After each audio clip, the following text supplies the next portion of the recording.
ಧೃತರಾಷ್ಟ್ರನಷ್ಟು ಆತಂಕಗೊಂಡವನು ಯಾರೂ ಇಲ್ಲ. ಯುದ್ಧ ಅನಿವಾರ್ಯ ಆಗತ್ತೆ ಅಂತ ಅಂದಾಗ ಅವನಿಗೆ ಈ 12 ವರ್ಷವೂ ಕಾಡ್ತಾ ಇತ್ತು ಅನ್ನೋದು ಕಾಣಿಸುತ್ತೆ. ಯಾಕೆಂದರೆ ಅವನಿಗೆ ಪಾಂಡವರ ಸಾಮರ್ಥ್ಯದ ಬಗ್ಗೆ ಚೆನ್ನಾಗಿ ಗೊತ್ತಿತ್ತು. ಹಾಗಾಗಿ ಅವನಿಗೊಂದು ಭೀತಿ ಯಾವಾಗಲೂ ಇತ್ತು ಆಂತರ್ಯದಲ್ಲಿ. ಯುಧಿಷ್ಠಿರನಿಗೆ ಸಿಟ್ಟೇ ಬರುತ್ತೆ ಒಂದು ಹಂತದಲ್ಲಿ, ಅಲ್ಲ ರಾಜ್ಯದ ಬಗ್ಗೆ ಹೇಳಿ ನಮಗೂ ಯುದ್ಧ ಬೇಡ. ಧೃತರಾಷ್ಟ್ರ ಎಂಥ ಜಾಣ ಅಂದರೆ ರಾಜ್ಯದ ಬಗ್ಗೆ ಅವನ ಪ್ರಸ್ತಾವನೆಯಲ್ಲಿ ಏನೂ ಇಲ್ಲ, ಒಂದೇ ಮಾತು, ನಿಮಗೆ ರಾಜ್ಯ ಕೊಡಲ್ಲ, ಯುದ್ಧ ಮಾಡಬೇಡಿ. ಆ ಇಡೀ ಘಟನೆಯಲ್ಲಿ ಸಂಜಯನಿಗೆ ಏನು ಮಾತಾಡಬೇಕು ಅಂತ ಅಷ್ಟು ಬ್ರೀಫಿಂಗ್ ಅಂತ ಕರೀತಾರಲ್ಲ, ಅದೆಲ್ಲ ಮಾಡೋದು ಧೃತರಾಷ್ಟ್ರ. ಈ ವಿದುರ ಗೊತ್ತಿದ್ದರೂ ಕೇಳ್ತಾನೆ, ಅಲ್ಲ ನೀನು ಪ್ರಶ್ನೆ ಮಾಡೋದು, ನಿನ್ನನ್ನು ನೋಡಿದರೆ ನೀನು ಭಾಳ ಭೀತನಾದಂಗೆ ಕಾಣಿಸುತ್ತೆ, ಬಹಳ ದಿವಸ ನೀನು ರಾತ್ರಿ ನಿದ್ರೆ ಮಾಡಿಲ್ಲ ಅಂತ ಅನ್ಸುತ್ತೆ. ವ್ಯಾಸರು ಬಂದರು ಯುದ್ಧ ಆರಂಭಕ್ಕಿಂತ ಮೊದಲು, ಕೇಳಿದ್ರು ನೋಡ್ತೀಯ ಯುದ್ಧವನ್ನು, ಕಣ್ಣು ಕೊಡ್ಲಾ ಅಂತ ಕೇಳಿದ್ರು, ಬೇಡ ಅಂದ ಅವನು. ಮತ್ತೆ ಧೃತರಾಷ್ಟ್ರನ ಬಗ್ಗೆ ಚರ್ಚೆ ಆಗುವಂಥದ್ದು ಕುರುಕ್ಷೇತ್ರದ ಸಂದರ್ಭದಲ್ಲಿ. ಅಂದರೆ ಯುದ್ಧ ಅನಿವಾರ್ಯ ಅಂತ ಗೊತ್ತಾಗೋವರೆಗೆ ಬಹುಶಃ ಧೃತರಾಷ್ಟ್ರ ನಿರಾಳವಾಗೇ ಇದ್ನೇನೋ ಗೊತ್ತಿಲ್ಲ. ಯುದ್ಧ ಅನಿವಾರ್ಯ ಅಂತ ಆದ ತಕ್ಷಣ ಆತನಿಗೆ ಬಹುಶಃ ಆತಂಕ ಶುರುವಾಗಿರಬಹುದು. ತನ್ನ ಆತಂಕಗಳು ಒಂದೊಂದೇ ನಿಜ ಆಗ್ತಿದೆ ಅಂತ ಗೊತ್ತಾದಾಗ ಆತ ಇನ್ನೂ ಬಹುಶಃ ಯಾವ ರೀತಿ ಅವನು ನಡ್ಕೊಳ್ತಾನೆ, ಅವನ ಮನೋಸ್ಥೈರ್ಯ ಹೇಗೆ ಒಂದೊಂದೇ ಕುಗ್ತಾ ಹೋಗುತ್ತೆ, ಆಗ ಅವನು ಯಾವ ರೀತಿ ಪ್ರತಿಕ್ರಿಯಿಸ್ತಾನೆ ಅಂತ. ಒಟ್ಟಾರೆಯಾಗಿ ಆ ಯುದ್ಧದ ಸಂದರ್ಭ ಅನಿವಾರ್ಯ ಅಂತ ಆದ ದಿನದಿಂದ ಕುರುಕ್ಷೇತ್ರದ ಯುದ್ಧದವರೆಗೆ ನೀವು ತುಂಬ ಅಂದರೆ ಸರಿಯಾದ ಪ್ರಶ್ನೆಯನ್ನೇ ಕೇಳಿದಿರಿ. ಧೃತರಾಷ್ಟ್ರನಷ್ಟು ಆತಂಕಗೊಂಡವನು ಯಾರೂ ಇಲ್ಲ. ಯುದ್ಧ ಅನಿವಾರ್ಯ ಆಗತ್ತೆ ಅಂತ ಅಂದಾಗ ತುಂಬ ಭಯ ಕಾಡಿದ್ದು ಧೃತರಾಷ್ಟ್ರನಿಗೆ. ಅವನಿಗೆ ಈ 12 ವರ್ಷವೂ ಕಾಡ್ತಾ ಇತ್ತು ಅನ್ನೋದು ಕಾಣಿಸುತ್ತೆ. ಅಂದರೆ ಇವರು ಆಗ್ತಾ ಇದ್ದಾರೆ, ಇವರು ವಾಪಸ್ ಬರ್ತಾರೆ ಅಂತ ದುರ್ಯೋಧನನಿಗೆ ಒಂದು ಹುಂಬ ಧೈರ್ಯ ಇತ್ತು. ಅಜ್ಞಾತವಾಸದಲ್ಲಿ ಮತ್ತೆ ಇವರನ್ನು ಸಿಲ್ಕ್ ಹಾಕಿಸ್ತೀನಿ ಅಂತ. ಅಜ್ಞಾತವಾಸದಲ್ಲಿ ಅವರನ್ನು ಗುರುತಿಸಿ ಬಿಟ್ಟರೆ ಮತ್ತೆ ಅವರು ವನವಾಸಕ್ಕೆ ಹೋಗಬೇಕಲ್ಲ. ಧೃತರಾಷ್ಟ್ರನಿಗೆ ಅಷ್ಟು ಭರವಸೆ ಇರಲಿಲ್ಲ ಅವನಿಗೆ. ಯಾಕೆಂದರೆ ಅವನಿಗೆ ಪಾಂಡವರ ಸಾಮರ್ಥ್ಯದ ಬಗ್ಗೆ ಚೆನ್ನಾಗಿ ಗೊತ್ತಿತ್ತು. ಹಾಗಾಗಿ ಅವನಿಗೊಂದು ಭೀತಿ ಯಾವಾಗಲೂ ಇತ್ತು ಆಂತರ್ಯದಲ್ಲಿ. ಯಾವಾಗ ಅಜ್ಞಾತವಾಸವು ಮುಗಿದು ಅವ್ರು ಗೆದ್ರು ಅಂತಾಯಿತು, ಅವು ಗೋಗ್ರಹಣಗಳಾಯಿತು, ವಿರಾಟ ನಗರದಲ್ಲಿ ಯುದ್ಧಗಳೆಲ್ಲ ಆಯಿತು, ಅದಾದ ಮೇಲೆ ವಿರಾಟನ ಜೊತೆಗೆ ಅವ್ರ ಸಂಬಂಧ ಆಯಿತು, ಅಭಿಮನ್ಯು ಉತ್ತರೆಗೆ ವಿವಾಹ ಆಯಿತು ಅಂತೆಲ್ಲ ಆದಾಗ ಬಹಳ ಕಂಗಾಲಾದವನು ಧೃತರಾಷ್ಟ್ರ. ದುರ್ಯೋಧನ ಆವಾಗಲೂ ಹುಂಬ ಧೈರ್ಯದಲ್ಲಿದ್ದಾಗ ಗೆಲ್ಲವನು ನಾನೇ ಅಂತ ಅವನು ಬಂದು ಹೇಳ್ತಾನೆ ತಂದೆಗೆ, ನೀನೇನು ಯೋಚನೆ ಮಾಡಬೇಡ, ಅವ್ರ ಕೈ ಹಣ ಇಲ್ಲ, 13 ವರ್ಷ ಆಯಿತು ಅಧಿಕಾರದಲ್ಲಿಲ್ಲ ಅವರು, ಅಧಿಕಾರದಲ್ಲಿದ್ದವರ ಅಧಿಕಾರ ಯಾರ ಹತ್ರ ಇಲ್ವೋ ಅವ್ರ ಜೊತೆಗೆ ಯಾರೂ ಇರಲ್ಲ. ಇವತ್ತಿನ ಇಡೀ ಜಗತ್ತು ಅಂದರೆ ವೈಶ್ವಿಕ ರಾಜಕಾರಣ ಅಂತ ಇದೆಯಲ್ಲ, ಗ್ಲೋಬಲ್ ಪಾಲಿಟಿಕ್ಸು ನನ್ನ ಜೊತೆಗಿದೆ, ಅವ್ರ ಜೊತೆಗಿಲ್ಲ. ಹಾಗಾಗಿ ರಾಜರುಗಳು ನನ್ನ ಜೊತೆಗಿದ್ದಾರೆ, ಸೈನ್ಯ ಜಮಾವಣೆ ನಮಗೆ ಸುಲಭ, ಅವ್ರ ಹತ್ರ ಸೈನಿಕರನ್ನು ಸೇರಿಸ್ಕೊಳ್ಳೋಕ್ಕೂ ಆಗಲ್ಲ, ಸೇರಿಸ್ಕೊಂಡ್ರೆ ಹಣ ಕೊಡೋಕ್ಕೂ ಆಗಲ್ಲ, ಎಲ್ಲ ನನ್ನ ಜೊತೆಗಿದ್ದಾರೆ, ಯೋಚನೆ ಮಾಡಬೇಡ ಅಂತ ದುರ್ಯೋಧನ ಹೇಳ್ತಾನೆ. ಆದರೆ ಧೃತರಾಷ್ಟ್ರನಿಗೆ ಆತಂಕ ಇದೆ. ಆತಂಕ ಎಲ್ಲಿ ಭಾಳ ಚೆನ್ನಾಗಿ ವ್ಯಕ್ತ ಆಗುತ್ತೆ ಅಂದರೆ, ಅಲ್ಲೇನಾಯಿತು, ಉಪಪ್ಲಾವ್ಯ ನಗರದಲ್ಲಿ ಒಂದು ಸಭೆ ಮಾಡ್ತಾರೆ, ಮೊದಲ ಸಭೆ ಅಜ್ಞಾತವಾಸದ ಅನಂತರ ಎಲ್ಲ ಸೇರಿರ್ತಾರೆ, ಉತ್ತರೆಯ ಮದುವೆಗೆ ಬಂದವರು ಸೇರಿರ್ತಾರೆ. ಆಗ ಒಂದು ತೀರ್ಮಾನ ಆಗುತ್ತೆ, ದೃಪದನ ಪುರೋಹಿತನನ್ನು ಸಂಧಾನಕ್ಕೆ ಕಳಿಸ್ಬೇಕು. ಸಂಧಾನ ಅಂದರೆ ಏನು, ಸಂಧಾನ ಅಲ್ಲ ಅದು ತಮ್ಮ ಇದನ್ನು ಕೇಳೋದಕ್ಕೆ, ನೀವು ಹೇಳಿದಂತೆ ನಾವು ವನವಾಸ ಅಜ್ಞಾತವಾಸವನ್ನು ಮುಗಿಸಿದ್ದೀವಿ, ನಮ್ಮ ಪಾಲಿದ್ದನ್ನು ನಮಗೆ ಕೊಡಿ ಅಂತ ಒಂದು ಸಂದೇಶ ಕಳಿಸ್ಬೇಕಲ್ಲ, ಇವರೇ ಹೋಗೋಕ್ಕಾಗಲ್ಲ. ಅದಕ್ಕೆ ಹೋದವನು ಅವನು ಸಂದೇಶವಾಹಕನಾಗಿ. ಅವನಿಗೆ ಉತ್ತರನೇ ಕೊಡಲಿಲ್ಲ ಇವರು. ನೀವು ಹೋಗು ಅಂತಂದರು, ಕೊಡಲ್ಲ, ಸಾಧಾರಣವಾಗಿ ಬಂದವನಿಗೆ ಉತ್ತರ ಕೊಡಲ್ಲ, ರಿಸೀವ್ ಮಾಡ್ಕೋತಾರೆ. ಇವರು ಜನನ ಕಳಿಸ್ತಾರೆ. ಇವರು ಜನ ಸಂಜೆಯನ್ನು ಕಳಿಸಿದ ಧೃತರಾಷ್ಟ್ರನೇ, ಸ್ವತಃ ಧೃತರಾಷ್ಟ್ರ ಮಾತಾಡಿ ಕಳಿಸಿದ. ಮಾತೇನು ಅಂತ ಅಂದರೆ ಶಾಂತಿಯ ಪ್ರಸ್ತಾಪ, ಯುದ್ಧ ಮಾಡಬೇಡಿ. ಸಂಜೆಯ ಬಂದಾಗೆ ಮಾತಾಡ್ತಾನೆ, ಯುದ್ಧ ಒಳ್ಳೆಯದಲ್ಲ, ಯುದ್ಧದಿಂದ ಇಂಥ ಕೆಡುಕು, ವಂಶದವರೇ ಯುದ್ಧ ಮಾಡಬಾರದು, ದಾಯಾದಗಳು ಹೊಡೆದಾಡ್ಕೋಬಾರದು ಅಂತೆಲ್ಲ ಶಾಂತಿಯ ಮಹಿಮೆ ಏನು ಅಂತ ಧೃತರಾಷ್ಟ್ರ ಪಾಠ ಮಾಡಿದ್ದಾನೆ. ಅದನ್ನು ಸಂಜಯ ಹೋಗಿ ಹೇಳಿದ್ದಾನೆ. ಯುಧಿಷ್ಠಿರ ಕೇಳ್ತಾನೆ, ಶಾಂತಿಯ ಸಂದೇಶ ಸರಿ, ರಾಜ್ಯದ ವಿಷಯ ಏನು ಅಂತ ಯುಧಿಷ್ಠಿರ ಕೇಳ್ತಾನೆ ಸಭೆಯಲ್ಲಿ. ಸಂಜಯ ಮತ್ತೆ ಶಾಂತಿ ಮಾತಾಡ್ತಾನೆ. ನೀನು ದೊಡ್ಡಪ್ಪ ಏನು ಹೇಳಿದ್ದಾನೆ ಅಂದರೆ, ಶಾಂತಿ ಎಷ್ಟು ಒಳ್ಳೆಯದು, ಯುದ್ಧ ಆಗಬಾರದು, ಯುದ್ಧದ ಕೆಡುಕುಗಳೇನು. ಅಂದರೆ ಇವತ್ತು ಪಾಕಿಸ್ತಾನ ಮಾತಾಡ್ದಂಗೆ ಪಾಕ್ ಆಕ್ಯುಪೈಡ್ ಕಾಶ್ಮೀರ ಮಾತಾಡಬೇಡಿ, ಏನು ಮಾತಾಡಬೇಡಿ, ಕೇಳಬೇಡಿ, ಶಾಂತಿ ಮುಖ್ಯ ಎರಡೂ ದೇಶಗಳ ನಡುವೆ ಅಂತ. ಏನು ವ್ಯತ್ಯಾಸ ಇಲ್ಲ. ಹಂಗೇನೆ ಯುಧಿಷ್ಠಿರನಿಗೆ ಸಿಟ್ಟೇ ಬರುತ್ತೆ ಒಂದು ಹಂತದಲ್ಲಿ, ಅಲ್ಲ ರಾಜ್ಯದ ಬಗ್ಗೆ ಹೇಳಿ ನಮಗೂ ಯುದ್ಧ ಬೇಡ, ಆದರೆ ಧೃತರಾಷ್ಟ್ರ ಎಂಥ ಜಾಣ ಅಂದರೆ ರಾಜ್ಯದ ಬಗ್ಗೆ ಅವನ ಪ್ರಸ್ತಾವನೆಯಲ್ಲಿ ಏನೂ ಇಲ್ಲ. ಸಂಜಯ ಮಾತಾಡೋಗಿಲ್ಲ ಅದ್ರ ಬಗ್ಗೆ, ಹೇಳೇ ಇಲ್ಲ ಇವನು ಅವನ ಹತ್ರ. ರಾಯಭಾರಿಯಾಗಿ ಹೋದವನು ಪ್ರಸ್ತಾಪ ಆಗದ ವಿಷಯ ಮಾತಾಡಬಾರದು. ಒಂದು ಶಬ್ದ ರಾಜ್ಯದ ವಿಷಯ ಏನು ಅಂತ ಮಾತಾಡೋಲ್ಲ. ಅದು ಸಂಜಯ ರಾಜ್ಯಭಾರ ಅಂತ ಒಂದು ರಾಯಭಾರ ಅಂತ ಒಂದು ಇದೆಯಲ್ಲ, ಇಷ್ಟು ಅದ್ಭುತವಾದ ರಾಜತಾಂತ್ರಿಕವಾದ ಒಂದು ನಿಲುವು ಅಂತಂದ್ರೆ ಒಂದೇ ಮಾತು, ನಿಮಗೆ ರಾಜ್ಯ ಕೊಡಲ್ಲ, ಯುದ್ಧ ಮಾಡಬೇಡಿ ಅಂತ ಹೇಳಬೇಕು. ಆದರೆ ರಾಜ್ಯ ಕೊಡಲ್ಲ ಅಂತ ಇವ್ರು ಹೇಳ್ತಾ ಇಲ್ಲ, ಕೊಡ್ತೀವಿ ಅಂತಲೂ ಹೇಳ್ತಾ ಇಲ್ಲ. ಅಂತ ಧೃತರಾಷ್ಟ್ರ ಅವನು ಅದನ್ನು ದುರ್ಯೋಧನ ಮಾಡಿಲ್ಲ. ಆ ಇಡೀ ಘಟನೆಯಲ್ಲಿ ಸಂಜಯನಿಗೆ ಏನ್ ಮಾತಾಡಬೇಕು ಅಂತ ಅಷ್ಟು ಬ್ರೀಫಿಂಗ್ ಅಂತ ಕರೀತಾರಲ್ಲ, ಅದೆಲ್ಲ ಮಾಡೋದವನು ಧೃತರಾಷ್ಟ್ರ. ಅಷ್ಟು ಚೆನ್ನಾಗಿ ಬೆಣ್ಣೆಯಲ್ಲಿ ಕೂದಲು ತೆಗೆಯೋ ಮಾತುಗಾರ ಅವನು. ತುಂಬಾ ಮೃದುವಾಗಿ, ನೀವು ದೊಡ್ಡವರು, ಯುದ್ಧನೇ ಅಂತ ಆಗಿದ್ರೆ ನೀವು ಅವತ್ತೇ ಮಾಡ್ಬೋದಿತ್ತಲ್ವಾ, ಇಷ್ಟು ದಿವಸ ಏನು ಕಾಯ್ಬೇಕಾಗಿರ್ಲಿಲ್ಲ, ಇಷ್ಟು ದಿವಸ ಸಹಿಸ್ಕೊಂಡು ಕಾದವ್ರು ಇವತ್ತು ಯುದ್ಧ ಮಾಡ್ತೀರಾ ಮನೆಯವರ ಮೇಲೆ ಅಂತೆಲ್ಲ ಮಾತು. ಏನಕ್ಕೇನ ಪ್ರಕಾರೇಣ ಯುದ್ಧ ಆಗಬಾರದು ಅಂತ ಧೃತರಾಷ್ಟ್ರನಿಗೆ. ಯಾಕೆಂದ್ರೆ ಅವನಿಗೆ ಯುದ್ಧ ಆದರೆ ತಾವು ಕಳ್ಕೋತೀನಿ ಅಂತ ಗೊತ್ತಿದೆ ಅವನಿಗೆ. ಅವನಿಗೆ ಪಕ್ಕಾ ನಿರ್ಣಯ. ಹಾಗಾಗಿ ಅತ್ಯಂತ ಭಯಗ್ರಸ್ತನಾಗಿದ್ದ ಅವನು. ಸಂಜಯ ಹಿಂದಿರುಗಿ ಬಂದ ಸಂಜಯನಿಗೆ ಇದು ಯಾವುದೂ ಇಷ್ಟ ಇಲ್ಲ. ಅವನೊಬ್ಬ ಅತ್ಯಂತ ಅದ್ಭುತವಾದ ವ್ಯಕ್ತಿ ಅವನು ಬರ್ತಾನೆ. ಬಂದು ಇವನನ್ನೇ ಭೇಟಿ ಮಾಡಬೇಕಲ್ಲ. ಬಂದು ಅವರೆಲ್ಲ ನಿನಗೆ ನಮಸ್ಕಾರ ತಿಳಿಸಿದ್ದಾರೆ, ಯೋಗಕ್ಷೇಮ ವಿಚಾರಿಸಿದ್ದಾರೆ. ಆದರೆ ಅವ್ರು ಏನು ಹೇಳಿದಾರೋ ಅದನ್ನು ನಾನು ನಾಳೆ ರಾಜ್ಯಸಭೆಯಲ್ಲಿ ಹೇಳ್ತೀನಿ ಅಂತ ಹೇಳ್ತಾನೆ ಒಂದು ಧೃತರಾಷ್ಟ್ರನಿಗೆ. ಈಗ ಹೇಳು ಅಂದರೆ ಇಲ್ಲಿ ಆಯಾಸ ಆಗಿದೆ, ನಾನು ಮಲ್ಕೋತೀನಿ ಅಂತಾನೆ ಸಂಜಯ. ಅಂದರೆ ಡೆಲಿಬರೇಟ್ಲಿ. ಹೌದು, ಹೇಳಲ್ಲ ನಿನಗೆ ಅಂತ. ಇವನಿಗೆ ಭಯ ಶುರುವಾಗ್ಬಿಡುತ್ತೆ. ಸಂಜಯ ಹೋದ್ಮೇಲೆ ವಿದುರನನ್ನು ಕರೆಸ್ತಾನೆ, ಹೇಳಿ ಕಳಿಸ್ತಾನೆ, ವಿದುರನ ಕರಿ ಅಂತ. ರಾತ್ರಿ ಬರ್ತಾನೆ ವಿದುರ. ಬಂದು ಇವನು ವಿದುರನಿಗೆ ಹೇಳ್ತಾನೆ, ಏನಾದರೂ ಮಾತಾಡು, ನನಗೆ ಬಹಳ ಇದಾಗಿದೆ ಅಂತ. ಅದನ್ನು ಪ್ರಜಾಗರ ಪರ್ವ ಅಂತ ಮಹಾಭಾರತ ಅದಕ್ಕೆ ಹೆಸರಿಟ್ಟಿದೆ. ಈ ವಿದುರ ನೀತಿ ಎಲ್ಲ ಬರೋದು ಅದರಲ್ಲಿ, ಪ್ರಜಾಗರ ಪರ್ವ ಅಂತ. ಪ್ರಜಾಗರ ಅಂದರೆ ಈ ಜಾಗರ ಅಂದರೆ ಎಚ್ಚರಿ ಇರೋದು, ಪ್ರಜಾಗರ ಅಂದರೆ ಎಚ್ಚರಿ ಇರೋದು ಅಂತ. ಜಾಗರಣೆ ಅಂತ ಹೇಳ್ತೀವಲ್ಲ, ಹೌದು, ಜಾಗರಣೆ ಅಂದರೆ ನಿದ್ದೆ ಮಾಡದೇ ಇರೋದು. ಪ್ರಜಾಗರ ಪರ್ವ ಅಂತ ಯಾಕೆ ಹೆಸರಿಟ್ಟಿದ್ದಾರೆ ಅಂದರೆ ಅವತ್ತು ರಾತ್ರಿ ಇಡೀ ಮಲಗೇ ಇಲ್ಲ ಅವನು.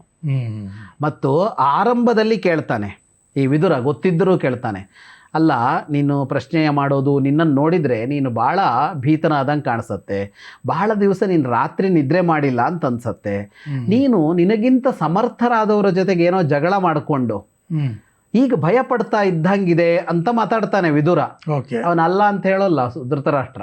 ಅಂದ್ರೆ ನೀವು ಕೇಳಿದ್ರಲ್ಲ, ಕುರುಕ್ಷೇತ್ರದ ಯುದ್ಧದ ಆ ಹೊತ್ತಿನಲ್ಲಿ ಅವನ ಮನಸ್ಥಿತಿ ಏನಿತ್ತು ಅಂದ್ರೆ ಬಹಳ ಭಯ ಇತ್ತು ಅವನಿಗೆ. ಅಂದ್ರೆ 18 ದಿನದ ಅನಂತರ, ಆಗ 18 ದಿನ ಅಲ್ಲ, ಇನ್ನೂ ಜಾಸ್ತಿ ದಿನ ಇತ್ತು, ತಿಂಗಳುಗಳ ಕಾಲ ಇತ್ತು, ನನ್ನ ಮಕ್ಕಳೆಲ್ಲ ಸಾಯ್ತಾರೆ ಅಂತ ಅನಿಸಿತ್ತು ಅವನಿಗೆ.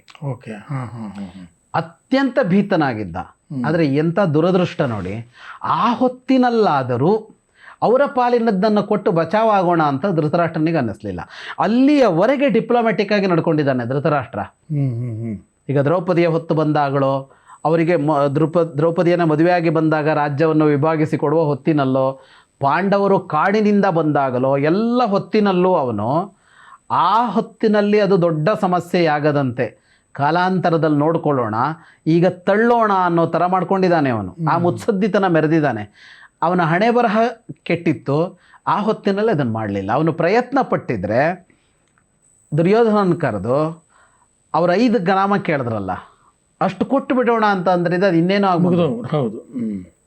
ಆದರೆ ಆ ಹೊತ್ತಿನಲ್ಲಿ ಅದು ಅವನ ಕೈ ಕೊಡ್ತದೆ. ಎಷ್ಟು ಬಹಳ ಕಾಲ ಅಂತ ಒಳಗೆ ದುಷ್ಟತನ ಇಟ್ಟುಕೊಂಡು ಹೊರಗಡೆ ನಾಟಕ ಮಾಡ್ತಾ ಇರೋಕ್ಕಾಗಲ್ಲ, ಅದು ವಾಪಸ್ ಹೊಡಿತು. ಹಾಗಾಗಿ ಕುರುಕ್ಷೇತ್ರ ಯುದ್ಧದ ಹೊತ್ತಿನಲ್ಲಿ ಧೃತರಾಷ್ಟ್ರ ಭಾರೀ ಭಯದಲ್ಲೇ ಇದ್ದ. ಆಮೇಲೆ ಯುದ್ಧ ಆರಂಭ ಆಯಿತು. ಯುದ್ಧ ಆರಂಭ ಆದಾಗ ವ್ಯಾಸರು ಬಂದರು. ಯುದ್ಧ ಆರಂಭಕ್ಕಿಂತ ಮೊದಲು ಕೇಳಿದ್ರು, ನೋಡ್ತೀಯ ಯುದ್ಧವನ್ನು, ಕಣ್ಣು ಕೊಡ್ಲಾ ಅಂತ ಕೇಳಿದ್ರು. ಬೇಡ ಅಂದ ಅವನು.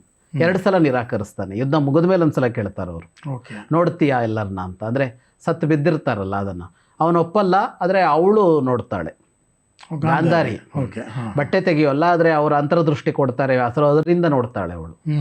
ಇವನು ಆಗ ನೋಡಲ್ಲ ಅಂತ ಹೇಳ್ತಾನೆ 2 ಸಲನೂ, ಇಲ್ಲ ನಾನು ನೋಡಲ್ಲ ಅಂತ. ಆಗ ಸಂಜಯನಿಗೆ ಅವರು ದೃಷ್ಟಿ ಕೊಡ್ತಾರೆ.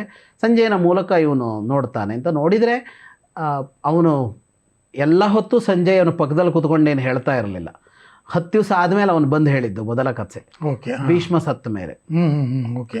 ಭೀಷ್ಮ ಸತ್ತ ಅಂದರೆ ಭೀಷ್ಮ ಶರಶಯ್ಯಗೆ ಹೋದ ಮೇಲೆ ಬಂದು ಒಂದ್ಸಲ ಹೇಳ್ದ. ಇವನು ಕೇಳ್ತಾನೆ, ಬಹಳ ದುಃಖಿಸ್ತಾನೆ ಪ್ರತಿ ಹಂತದಲ್ಲಿ.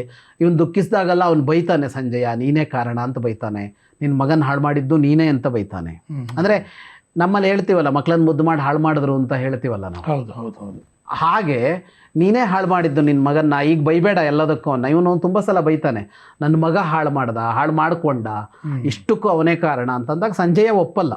ಪ್ರತಿ ಸಲ ಹೇಳ್ತಾನೆ ಸಂಜಯ ನೀನೇ ಕಾರಣ, ನೀನೇ ಕಾರಣ ಅಂತ. ಅಂದರೆ ಸಂಜಯ ಬಹಳ ವಿವೇಕಿ, ಇವನಿಗೂ ಭಾಳ ಹತ್ರದವನು, ಸದಾ ಇವನ ಜೊತೆಗಿದ್ದವನು. ಅವನಿಗೆ ಇವನ ಮೇಲೆ ಎಷ್ಟು ಪ್ರೀತಿ ಅಂದರೆ ಕೊನೆಯ ಕ್ಷಣದವರೆಗೂ ಧೃತರಾಷ್ಟ್ರನ ಜೊತೆಗಿದ್ದ ಒಬ್ಬ ಏಕೈಕ ವ್ಯಕ್ತಿ ಅಂದರೆ ಸಂಜಯ. ಮೊದಲಿನಿಂದ ಕೊನೆಯವರೆಗೆ ಹಗಲು ರಾತ್ರಿ ಅವನಿಗೆ ಕಣ್ಣಾಗಿದ್ದಿದ್ದು ಯಾರು ಅಂದರೆ ಸಂಜಯ. ಅಂದರೆ ಗಾಂಧಾರಿ ಕಣ್ಣಾಗಲಿಲ್ಲ ಅಂತ ಮಾತಾಡ್ತೀವಲ್ಲ, ಆದರೆ ಇದ್ದಿದ್ದು ಯಾರು ಅಂದರೆ ಸಂಜಯ. ಅಂಥ ಸಂಜಯನೇ ಹೇಳ್ತಾನೆ ಎಲ್ಲದಕ್ಕೂ ನೀನು ಕಾರಣ ಅಂತ ಒಂದು 100 ಸಲ ಹೇಳ್ತಾನೆ ಅವನು. ಅದರ ಅರ್ಥದಲ್ಲೇ ಗೊತ್ತಾಗತ್ತೆ ಧೃತರಾಷ್ಟ್ರನ ವ್ಯಕ್ತಿತ್ವದ ಬಗ್ಗೆ. ಸಂಜಯ ಅಂದರೆ ಧೃತರಾಷ್ಟ್ರನ ಸಾರಥಿ, ಗೆಳೆಯ, ಮಂತ್ರಿ, ಸಲಹೆಗಾರ ಎಲ್ಲೋದನು. ವೃತ್ತಿ ಅಂತ ತಗೊಂಡ್ರೆ ಸಾರಥಿ ಅವನು, ಇವನ ರಥ ಓಡಿಸೋನು. ಆದರೆ ಅವನಿಗೆ ಎಲ್ಲದೂ ಅವನೇನೆ. ಓಕೆ. ಅಂದರೆ ನಾವು ಹಿಂದೆ ಧೃತರಾಷ್ಟ್ರನ ವ್ಯಕ್ತಿತ್ವವನ್ನು ನೋಡ್ತಾ ಬಂದ್ವಲ್ಲ, ಎಲ್ಲದಕ್ಕೂ ದುರ್ಯೋಧನ ಕಾರಣ ಅಲ್ಲ ಅಂತ, ಅದು ಸಂಜಯನ ಮಾತಲ್ಲಿ ವ್ಯಕ್ತ ಆಗುತ್ತೆ. ಯಾಕೆಂದರೆ ಅಷ್ಟು ಕಾಲ ಜೊತೆಗಿದ್ದವನೊಬ್ಬ ಮಾತಾಡ್ತಾನಲ್ಲ. ನಾವಿವತ್ತು ಯಾರೋ ಒಬ್ಬರು ದೊಡ್ಡವರು ಹೋದ ಮೇಲೆ ಅವರ ಜೊತೆಗೇ ಇದ್ದ ಒಬ್ಬ ವ್ಯಕ್ತಿ ಒಂದು ಪುಸ್ತಕ ಬರಿತಾನಲ್ಲ ಅವ್ರ ಬಗ್ಗೆ, ಅದಕ್ಕೆ ಭಾಳ ಮಹತ್ವ ಬರುತ್ತೆ. ಯಾಕೆಂದರೆ ಅವನು ಜೊತೆಗಿದ್ದವನು, ಎಲ್ಲ ನೋಡಿದವನು, ಅವನೇನು ಹೇಳ್ತಾನೋ ಅದೇ ಅವ್ರ ವ್ಯಕ್ತಿತ್ವ ಅಂತ ತೀರ್ಮಾನ ಮಾಡ್ತೀವಿ ನಾವು. ಹೌದು. ಎಷ್ಟೋ ಸಲ ದೊಡ್ಡವರ ಜೊತೆಗಿದ್ದ ವ್ಯಕ್ತಿಗಳು ಅವ್ರು ಸರಿ ಇರಲಿಲ್ಲ ಅಂತ ಇಲ್ಲಿ ತೋರಿಸ್ಕೊಡ್ತಾರೆ, 4 ಘಟನೆ ಬರೆದು. ಹೌದು ಹೌದು ಹೌದು. ಹಾಗೆ ಸಂಜಯನ ಮಾತುಗಳಿದೆಯಲ್ಲ, ನೀನು ಕಾರಣ ಅಂತ ಹೇಳೋದು. ಮತ್ತು ಒಂದು ಸಲನೂ ಸಂಜಯ ನೀನು ಕಾರಣ ಅಂತ ಹೇಳಿದಾಗ ಸ್ವಸಮರ್ಥನೆ ಮಾಡ್ಕೊಳ್ಳಲ್ಲ ಧೃತರಾಷ್ಟ್ರ. ಇಲ್ಲ ನೀ ತಪ್ಪು ಹೇಳ್ತಾ ಇದ್ದಿ ಅಂತ ಹೇಳಲ್ಲ, ಮೌನವಾಗಿ ಒಪ್ಕೋತಾನೆ. ಅದು ಒಪ್ಕೋತಾನೆ, ಆದರೆ ಬಾಯ್ ಬಿಡಲ್ಲ. ಒಪ್ಕೊಂಡಿದ್ದೀನಿ ಅಂತ ಬಾಯ್ ಬಿಡಲ್ಲ, ಬೈದ್ರೆ ಬೈಸ್ಕೊಂಡು ಸುಮ್ಮನೆ ಇರ್ತಾನೆ. ಅದರ ಅರ್ಥ ಇಷ್ಟಕ್ಕೂ ಕಾರಣ ಅನ್ನೋದು ಧೃತರಾಷ್ಟ್ರನಲ್ಲಿ ಇತ್ತು ಅಂತ ಗೊತ್ತಾಗುತ್ತೆ. ಇದು ಧೃತರಾಷ್ಟ್ರನ ವ್ಯಕ್ತಿತ್ವ. ಮುಂದಾಗತ್ತೆ 18 ದಿವಸದಲ್ಲೂ ಆಗುತ್ತೆ. 18 ದಿನ ಆದ ಮೇಲೂ ಆ ಒಂದು ಘಟನೆ ಎಷ್ಟು ಅವನಿಗೆ ಅಸಹನೆ ಅಂದರೆ ಪಾಂಡವರ ಬಗ್ಗೆ ಅವನಿಗೆ ಸಹನೆನೇ ಇರಲಿಲ್ಲ. ಕೊನೆಗೆ ಕೂಡ ಪಾಂಡವರು ಬರ್ತಾರೆ ಅವನ ಬಳಿಗೆ, ಬಂದು ನಮಸ್ಕಾರ ಎಲ್ಲ ಮಾಡಿದರೆ ಭೀಮನನ್ನು ಆಲಿಂಗನ ಮಾಡ್ಕೋತೀನಿ ಅಂತ ಹೋಗ್ತಾನೆ. ಆದರೆ ಕೃಷ್ಣನಿಗೆ ಗೊತ್ತಿರುತ್ತೆ ಇದರ ದುರ್ಬುದ್ಧಿ ಏನು ಅಂತ. ಅವನೊಂದು ಲೋಹದ ಮೂರ್ತಿ ನಿಲ್ಲಿಸ್ತಾನೆ ಅವನ ಎದುರಿಗೆ. ಲೋಹದ ಮೂರ್ತಿ ಯಾವುದು ಅಂದರೆ ಅವ್ರದ್ದೇ ಅರಮನೆಯಲ್ಲಿ ಇದ್ದಿದ್ದು. ಅದು ಯಾವುದು ಅಂದರೆ ಈ ದುರ್ಯೋಧನ ಇವರು 12 ವರ್ಷ ಕಾಡಲ್ಲಿದ್ದಾಗ ನಾಳೆ ಯುದ್ಧ ಮಾಡೋದಕ್ಕೆ ಬಂದರೆ ಬೇಕಾಗತ್ತೆ ಅಂತ ಭೀಮನ ಜೊತೆಗೆ ಗದಾಯುದ್ಧ ಮಾಡೋದಕ್ಕೆ ಅಂತ ಭೀಮನದ್ದೇ ಒಂದು ಆಕಾರ ಮಾಡ್ಕೊಂಡು ಅದ್ರ ಜೊತೆಗೆ ಮಾಡ್ತಾ ಇದ್ದ. ಈಗ ನಮ್ಮಲ್ಲಿ ಜಿಮ್ಮಲ್ಲೋ ಇನ್ನೊಂದರಲ್ಲೋ ಮಾಡ್ತೀವಲ್ಲ, ಅಥವಾ ಇವರು ಮಾಡ್ತಾರಲ್ಲ ಈ ಮಲ್ಲ ಯುದ್ಧ ಇತ್ಯಾದಿಗಳನ್ನು ಮಾಡುವಾಗ ಆ ದಿಂಬುಗಳಿಗೆ ಹಿಂಗೆ ಹೊಡೆದು ಪ್ರಾಕ್ಟೀಸ್ ಮಾಡ್ತಾರಲ್ಲ. ಬಾಕ್ಸಿಂಗಲ್ಲಿ ಬಾಕ್ಸಿಂಗ್ ಪ್ರಾಕ್ಟೀಸ್ ಥರ ಗದಾಯುದ್ಧ ಪ್ರಾಕ್ಟೀಸಿಗೆ ಎದುರು ವ್ಯಕ್ತಿ ಅಲ್ಲ, ಭೀಮನ ಲೋಹದ ಪ್ರತಿಮೆ. ಗದೆಯಿಂದ ಹೊಡೆದ್ರೆ ಯಾವುದೂ ಚೂರ್ಚೂರಾಗಬೇಕು. 13 ವರ್ಷ ಗದೆಯಿಂದ ದಿನ ಹೊಡೆದ್ರೂ ಅದೇನೂ ಆಗಿಲ್ಲ ಲೋಹಕ್ಕೆ. ಆದರೆ ಇವನು ಆಲಿಂಗನ ಮಾಡಿದಾಗ ಪುಡಿ ಪುಡಿ ಆಗೋಗುತ್ತೆ. ಇಡೀ ಧೃತರಾಷ್ಟ್ರನ ಮೈ ಇಡೀ ಗಾಯ ಆಗ್ಬಿಡುತ್ತೆ. ಅದು ಲೋಹಗಳಲ್ವಾ, ಚುಚ್ಚತ್ತೆ, ಬಿದ್ದು ಬಿಡ್ತಾನೆ. ಎತ್ತಿ ಅವನನ್ನು ಉಪಚರಿಸ್ತಾರೆ. ಅಂದರೆ ಅವನ ಬಾಹುಬಲ ಎಂಥದ್ದು ಅಂತ ಗೊತ್ತಾಗುತ್ತೆ. ಅವನ ಆರಂಭದಲ್ಲಿ ವ್ಯಾಸರ ಹೇಳಿರ್ತಾರಲ್ಲ, ಅತ್ಯಂತ ಬಾಹುಬಲ ಅವನಿಗಿದೆ ಅಂತ. ಅಷ್ಟು ವೃದ್ಧಾಪ್ಯದ ಹೊತ್ತಿನಲ್ಲೂ ಅವನ ದೈಹಿಕ ಕ್ಷಮತೆ ಅಷ್ಟಿರುತ್ತೆ. ಆದರೆ ಪಾಂಡವರ ಕುರಿತು ಅಸಹನೆ ಆ ಪ್ರಮಾಣದಲ್ಲಿ ಅವನಿಗಲ್ಲೂ ಮುಂದುವರಿಯುತ್ತೆ. ಆದರೆ ಅದಾದ ಮೇಲೆ ಅವನ ಆ ಒಂದು ಜಾಣ್ಮೆ ಇದೆಯಲ್ಲ, ಆವಾಗ ಯಾವ ರೂಪ ತಳಿಬೇಕು ಅಂತ ಗೊತ್ತಿದೆ. ಈಗ ನೀರಿಗೆ ಹೇಳ್ತಾರಲ್ಲ, ಅದು ಯಾವ ಪಾತ್ರೆಯಲ್ಲಿದೆಯೋ ಆ ರೂಪ ತಾಳತ್ತೆ ಅಂತ. ಲೋಟಕ್ಕಿಟ್ಟರೆ ಲೋಟದ ಆಕಾರ, ಬೋಗಣಿಲಿಟ್ಟರೆ ಬೋಗಣಿ ಆಕಾರ. ಪಾಂಡವರ ಜೊತೆಗೆ ಬದುಕ್ಬಿಡ್ತಾನಲ್ಲ 16 ವರ್ಷ. ಯುಧಿಷ್ಠಿರ ಇಲ್ಲೇ ಇರಬೇಕು, ನೀನೇ ರಾಜಪ್ರತಿನಿಧಿ, ನೀನೇ ನನಗೆ ಮುಖ್ಯ ಅಂತ ಹೇಳ್ತಾನೆ, ಆರಾಮಾಗಿ ಬದುಕ್ತಾನೆ. ಸಾಯೋವರೆಗೂ ಬದುಕಿ ಬಿಡ್ತಿದ್ದ ಧೃತರಾಷ್ಟ್ರ ಅಲ್ಲಿ. ಅಂದರೆ ಒಬ್ಬ ಕಷ್ಟ ಕೊಟ್ಟ ಅವನಿಗೆ, ಭೀಮ. ಅವನು ನಿತ್ಯ ಅವನು ಊಟ ಮಾಡುವಾಗ ಬರೋದವನು, ತಿನ್ನು ಪಿಂಡ ತಿನ್ನು ಅನ್ನೋದು. ಅದು ಮಾಡಿದೆಯಲ್ಲ, ಈಗ ತಿನ್ನು ನಮ್ಮ ಅನ್ನನ ಅಂತ ಅವನು. ಯಾಕೆಂದರೆ ಭೀಮನದ್ದು ಸರಿ ತಪ್ಪು ಅನ್ನೋದಕ್ಕಿಂತ ಇಷ್ಟೆಲ್ಲ ಕಾಡಿದ್ದೀರಿ, ಅಷ್ಟೆಲ್ಲ ಮುಗಿದ ಮೇಲೆ ನನ್ನನ್ನು ಆಲಿಂಗನ ಮಾಡಿ ಸಾಯಿಸೋಕೆ ಹೊರಟಿದ್ಯಲ್ಲ ನೀನು, ಎಂಥ ಜನ ನೀನು ಅಂತ ಒಂದು ಇರಲೇಬೇಕಲ್ಲ. ಹಾಗಾಗಿ ಒಂದು ಕೋಪ. 16 ವರ್ಷ ಸಹಿಸ್ಕೊಳ್ತಾನೆ. 16ನೇ ವರ್ಷ ಕಷ್ಟ ಅನ್ಸುತ್ತೆ ಅವನಿಗೆ. ಹಾಗಾಗಿ ಯುಧಿಷ್ಠಿರನ್ನು ಕರೆದು ಈ ಘಟನೆಯನ್ನು ಹೇಳದೆ ತಾನು ವಾನಪ್ರಸ್ಥಕ್ಕೆ ಹೋಗ್ತೀನಿ ಅಂತ ಹೇಳ್ತಾನೆ. ತಡೀತಾರೆ, ಕೇಳೋಲ್ಲ ಅವನು. ಹಾಗಾಗಿ ಅವ್ರು ಹೊರಡ್ತಾನೆ, ಅವನ ಜೊತೆ ಗಾಂಧಾರಿ ಹೊರಡ್ತಾಳೆ, ಕುಂತಿಯೂ ಹೊರಡ್ತಾಳೆ.